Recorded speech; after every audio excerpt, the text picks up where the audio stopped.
Hello, we're watching World Talks on TVP World. My name is Sasha Farbach. The economic consequences of Russia's war are again reaching far beyond Ukraine, with UN data showing global food prices at their highest level since January 2023, and wheat prices almost 10% higher than a year ago. Now, Russia is targeting Ukrainian ports and commercial shipping, just as Kyiv steps up attacks on Russian refineries, creating new pressure on two crucial global markets, food and energy. Joining us now to discuss the latest is Yaroslav Zhalilo, Deputy Director of Ukraine's National Institute for Strategic Studies. Good to have you with us. Hello. I want to start with the recent UN data. Looking at how much is at stake. Already food prices are rising. How much of a connection to the Black Sea is this? How much of a global problem could this eventually become? Practically speaking, about the food prices, we more oriented the world prices dynamics, because just Ukraine is one of the big exporters of grain and oil seeds and oil, sunflower oil to world markets. So the global prices influence the Ukrainian in domestic prices significantly. Now, Ukrainian producers, especially grain producers, say that the prices are quite low because of the lower opportunities to export the harvest. So now many Ukrainian producers just refrain from selling the harvest, expecting more profitable prices. So now the problem is rather lower price, the domestic market.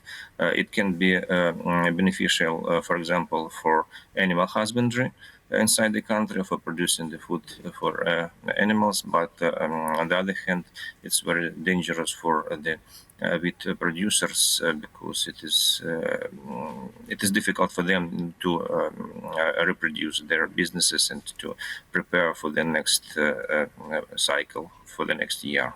Mm-hmm. Yeah, I think we've been also covering this and talking how this reminds us very much of the beginning of the war in 2022, when there were also attacks on that critical corridor. And this is also where Ukraine gets a lot of income from. But at the same time, it's also a lifeline for many countries. If we're looking at certain nations, I think Egypt, we're looking at a quarter of wheat. Indonesia, I think 18% of wheat imports come from Ukraine. So how long, if this disruption continues, how vulnerable are these countries? And what's the solution in your mind? Well, really, as you mentioned, we already passed this problem in 2022 and the first half of 2023. And the alternative was, first of all, to use the alternative roads, using railway, using automotive transportation. It's quite more expensive, especially automobiles, but it is the opportunity. Also, I think that you are now showing the Danube ports. They are also the alternative opportunity, but the next few nights, Russians attacked significantly also the infrastructure of this Danube direction. So the first alternative is to find the alternative roads. And the second alternative is to keep more harvest inside the country, to increase processing of the harvest, and to use it for the animal husbandry inside the country. And unlike the 2022 and 2023 situations, now we have much more storage capacities than a few years ago. So it's the opportunity to store this harvest and maybe to prepare it for further processing inside the country. I think it's a good time to invest in the processing capacities inside Ukraine in order either to prepare it for further exports or to use inside Ukraine for consumer as consumer good and using in the animal feeding. So just any situation is the opportunity and is the threat. I think now Ukraine is much more ready to this threat, as than it was in 2022. But at the same time, you mentioned alternative routes, looking at the Danube rivers, which also have seen increasing attacks, but also if we're looking at roads through, and then eventually through Romania, if we're looking at roads, and then eventually the port through Poland. I mean, it's also a different political situation right now. Do you think that those countries would be as willing as they were a few years ago to help Ukraine now and trying to find and allow alternative routes? I don't think that the situation is quite different. If we are speaking about some maybe political tensions which concern some historical aspects and so on, it's a different situation. When we speak about the business, when we speak about the transportation, it's also the engagement of transportation companies from Romania, from Poland, and it's the economic communications and something else. And also, you just mentioned before that the Ukrainian export is very important for food security on all over the world, and many countries really rely on Ukrainian supplies. So probably it's also the argument to arrange these alternative routes as soon as possible. And also, I think the argument to help to Ukraine to restore the port capacities, the Black Sea, and to recover the possibility to transport harvest through the Black Sea. And at the same time, let's also look at pressure going the other way. If we're looking at what Ukraine has been doing, also going after refineries, oil and gas facilities in Russia, deep inside Russian territory, almost 1,000 kilometers. I think some recent ones have just been also noticed these last sort of couple days. How much of an economic pressure? I mean, I think the Russian federal budget accounts, I think oil and gas, about a fifth or a quarter or so of its budget actually comes from oil and gas revenue. But what in your mind, if these attacks continue, how much of an economic impact will that have and stop Russia in terms of actually what it can gain and how it can actually then use that in the war? The impact is really very sensitive already now, and many consumers from different levels, starting from the usual individual consumers and to the productive consumers, like, for example, agricultural companies, and now really suffer from this long-range sanctions of Ukraine.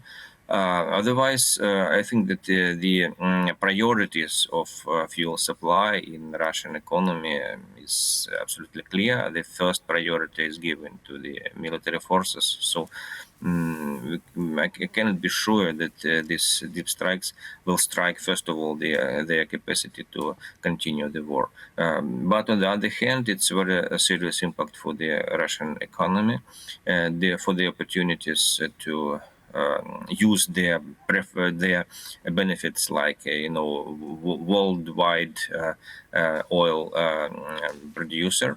And of course, it reflects on the capacity to finance the budget. Last year, Russia first met the deficit of budget. It's an unusual situation for them, and they have to arrange some instruments to finance the budget. One of the instruments is selling the government bonds for Chinese yuans to Chinese government. It's also the new track of the dependence of Russian economy from China, for example. And this year they also meet the budget deficit, and also they have to finance it.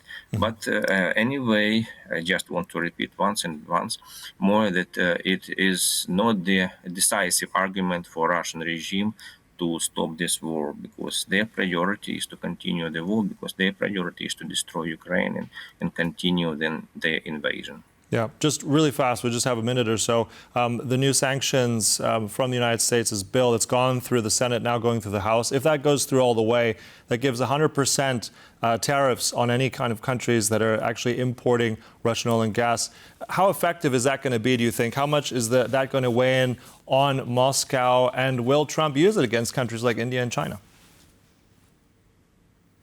Yes, it's very good remarks, your final remark, because this bill will provide the president the power to levy some tariffs and some sanctions. So the question of the political will continues is still the same as before, because American president has to have this political will. I think that international sanctions are very dangerous for Russia, and they are very sensitive for Russia. They maybe act slow and act gradually, but they acting, forcing them to finish this war. We hope that the political will to use this bill and to use these sanctions will exist. All right, giving us the latest there. Thank you so much for all that. That was Yaroslav Zhalilo there, NISS. Thank you so much. Thank you. And thank you for watching World Talks, but stay right here on TVP World for more news and commentary. Goodbye.